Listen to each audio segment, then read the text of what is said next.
జీవితం ఎప్పుడు ఒకే తీరులు ఉండదు. గెలుస్తుంటాము, ఓడుతుంటాము. గెలిచినప్పుడు మాత్రం అందరు నీతోనే ఉంటారు బేట. కానీ ఓడిపోయినప్పుడు ఎవరిని పక్కకు రారు.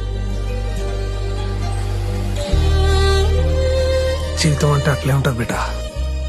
పడుతుండాలి, లేస్తుండాలి. కానీ ఒక మాట మాత్రం గట్టిగా యాదించుకో. రేపొద్దుగాల నువ్వు నాతో ఉన్నా లేకపోయినా, అసలు ఈ దునియా మొత్తం నేను తప్పన్నా,